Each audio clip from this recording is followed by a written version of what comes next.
नमस्कार, मैं हूं आपके साथ हेमंत कुमार और आज बात करने वाले हैं अमेरिका ईरान युद्ध को लेकर के। इस वक्त की सबसे बड़ी अपडेट क्या है वो मैं आपको बताऊंगा, लेकिन उससे पहले मैं आपको बता दूं कि किस तरीके से अमेरिका सोच के चल रहा था कि जहां बातचीत का रास्ता अख्तियार किया जा रहा है, ओमान को आगे करके ईरान के साथ जो बातचीत और उससे अपने नाक बचाने की जद्दोजहद कर ही रहा था कि हूती विद्रोहियों ने अमेरिका का खेल बिगाड़ दिया। ना केवल खेल बिगाड़ दिया बल्कि अमेरिका के मुंह पर तमाचा मारा है।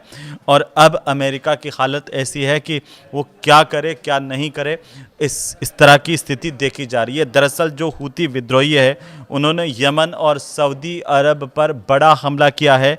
यमन के 58 सैनिकों की मौत होने की अभी अभी जानकारी सामने आ रही है और सऊदी में 11 घायल हुए हैं।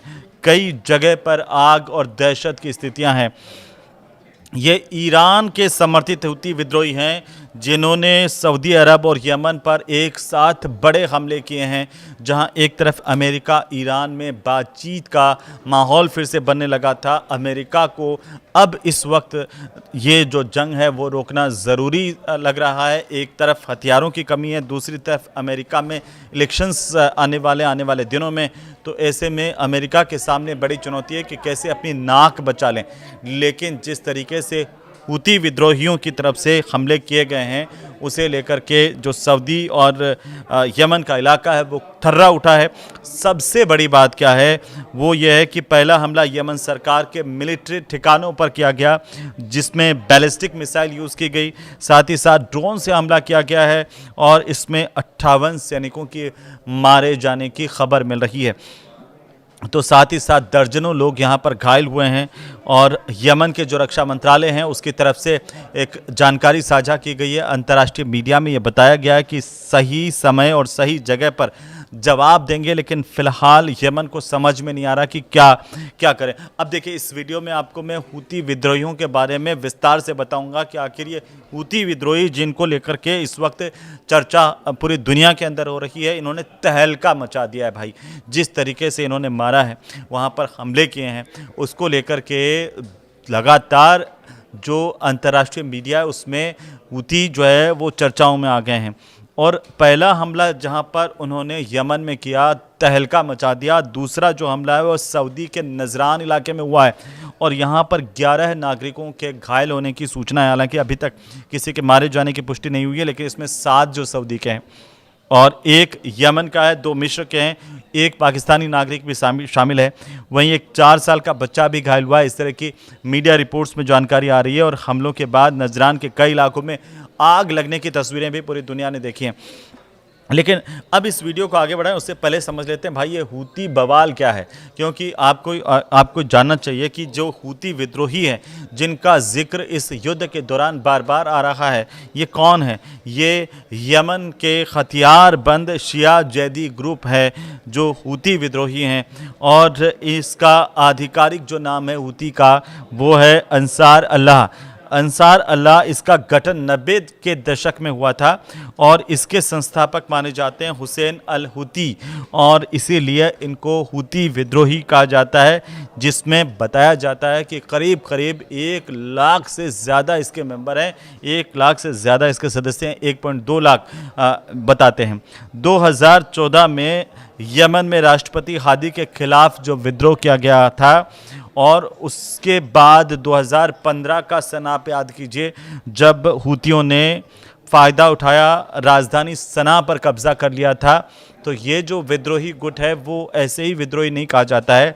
दरअसल इनकी ताकत का अंदाज़ा आप लगा सकते हैं कि कैसे इन्होंने 2015 में जो राजधानी है सना वहाँ पर कब्ज़ा कर लिया था। अब जो ये हूती के जो विरोधी हैं उनकी अगर हम बात करें तो सऊदी अरब हूती का सबसे बड़ा विरोधी माना जाता है। इसके अलावा अरब है, यूएई है और यमन की जो आधिकारिक सरकार है वो इसके खिलाफ है। और चूंकि हूती के समर्थकों की हम बात करें तो ईरान इसका शुरुआत से ही समर्थक माना जाता है। इसमें हमास और हिजबुल्लाह भी है। अब आप देखिए हूतियों ने जिस तरीके की तबाही मचाई, अमेरिका के पैरों तले की ज़मीन खिसका दी है। कैसे? क्योंकि पिछले 24 घंटे में क्या हुआ वो आप जान लीजिए कि 5 बड़े अपडेट्स क्या हैं पिछले 24 घंटे के, जिसमें अमेरिका और ईरान के बीच में हॉर्मुज़ की डील जल्द हो सकती है, इस तरह की जानकारी सामने आई। क्योंकि जो मीडिया रिपोर्ट्स है वो कह रही हैं कि हॉर्मुज़ को लेकर के कि अमेरिका और ईरान दोनों के बीच में जल्द एक समझौता हो सकता है, और ईरान ओमान के बीच में जो मसौदा है वो अंतिम चरण में है। लेकिन इसी बीच ट्रंप ने क्या कहा? ट्रंप ने कहा कि ईरान खुद बातचीत करना चाहता है, और दावा ये किया कि ईरान ने खुद बातचीत की पहल की है उससे।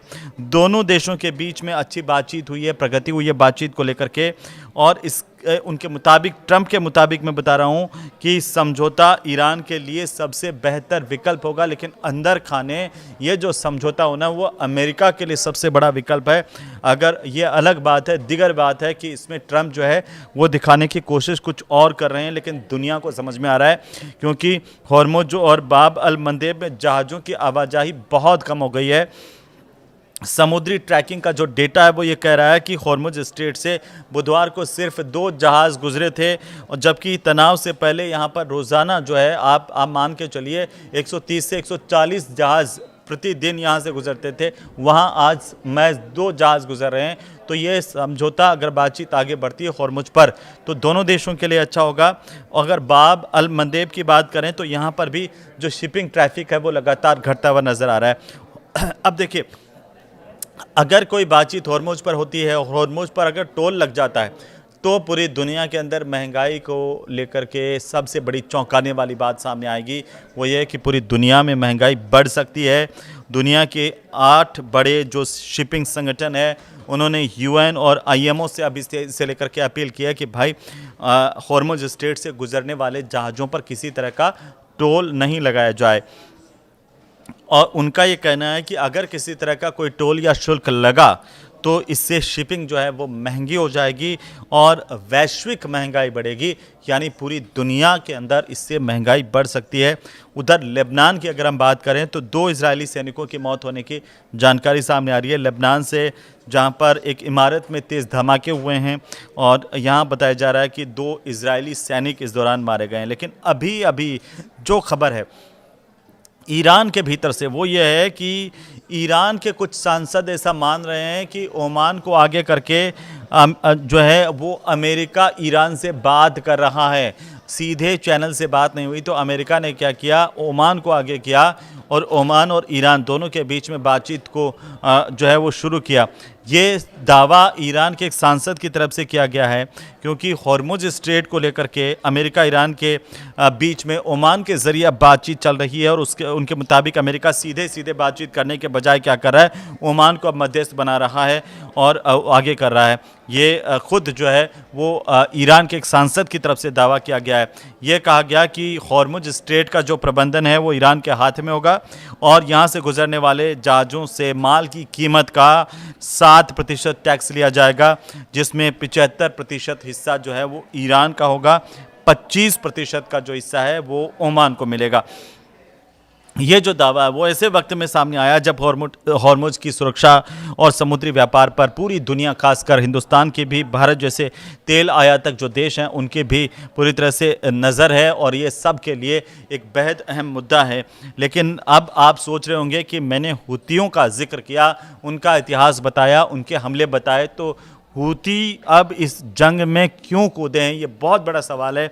और ये सवाल मैं आपको बताऊं, क्योंकि यमन के जो हूती विद्रोही हैं वो ताज़ा हमले उन्होंने किए हैं, वो वहाँ के गृह युद्ध तक हम जो है सीमित नहीं रहे हैं, अब वो यमन से बाहर निकल चुके हैं। ईरान, अमेरिका के और इजराइल के बीच में जिस तरीके से तनाव लगातार बढ़ रहा है, हूती भी अब हमले तेज़ कर रहे हैं। अब इसकी वजह ईरान और हूतियों के बीच में जो रिश्ता है लंबे समय से, वो माना जा रहा है कि आखिरकार ईरान हूतियों का समर्थक रहा है, और एक रिश्ता हूतियों और अमेरिका, ईरान के बीच में है।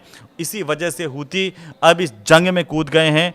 जो हूती यमन का शिया विद्रोही संगठन, जैसे मैंने आपको बताया था कि 2014 में कैसे उसने राजधानी सना पर कब्जा कर लिया था, तब से वो यमन की सरकार और सऊदी नेतृत्व वाले जो गठबंधन है उसके खिलाफ हूती लड़ रहे हैं। अमेरिका उसके सहयोगी देशों का ये आरोप है कि ईरान जो है वो हूतियों को हथियार, ड्रोन, मिसाइल तकनीक मुहैया करवाता है। आप इस हमले में भी देखिए कि हूतियों ने किस तरीके से ड्रोन से हमले किए हैं, मिसाइल से हमले किए हैं और तहलका मचा दिया है। और ये भी कहा जा रहा है कि जब भी अमेरिका या इजराइल ईरान पर सैन्य दबाव बढ़ाते हैं तो ऐसे में हूती अपने हमले तेज़ कर देते हैं। इनका मकसद जो है वो विरोधी देशों को एक साथ कई मोर्चों पर उलझाए रखना है, और ताकि ईरान पर पड़ने वाला जो दबाव है वो कम किया जा सके। लेकिन यमन के 5 हिस्सों को अगर हम देखें तो अलग अलग गुटों के कब्ज़े में हैं ईरान के जो यमन के 5 हिस्से हैं, जिसमें आप देखिए सना को देख लीजिए, जो राजधानी है अदन को देख लीजिए, यहाँ सब जगह हूती विद्रोही हैं। इसके अलावा जो यमन का इलाका जिसमें हदरामी एलीट फोर्सेस हैं और बाकी जो इलाका है उसमें सदर्न ट्रांजिशनल काउंसिल STC है।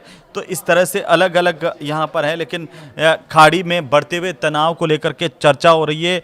पाक PM जो है वो सऊदी के दौरे पर पहुंचे हैं, इसकी चर्चा भी पूरी दुनिया में है। ईरान अमेरिका का तनाव, हूती के हमले और लाल सागर में जिस तरीके से हालात बिगड़ते हुए नजर आ रहे हैं, वहाँ इन तीनों नेता क्षेत्रीय सुरक्षा को लेकर के एक रणनीति बनाते हुए आगे दिखाई दे रहे हैं।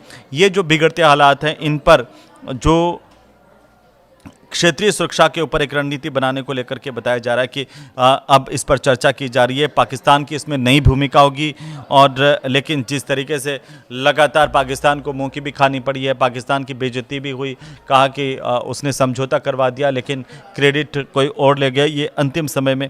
लेकिन अभी जिस तरीके की खबरें आ रही है वो ये है कि यमन में हूतियों के हमले के बाद मरने वालों की संख्या में लगातार बढ़ोतरी हो रही है। सवाल यह है कि हूती इस युद्ध में कूदे हैं तो अमेरिका के मुंह पर क्या ये बड़ा तमाचा है? अब अमेरिका के सामने क्या विकल्प है? क्या अमेरिका ईरान जंग का कोई सोल्यूशन निकल पाएगा? ये आप ज़रूर से कमेंट करके बताइए। और आखिरकार आप इसे कैसे देख रहे हैं कि हूती आखिरकार जब हमले कर रहे हैं तो अमेरिका के लिए कितना बड़ा परेशानी का सबब बन सकते हैं?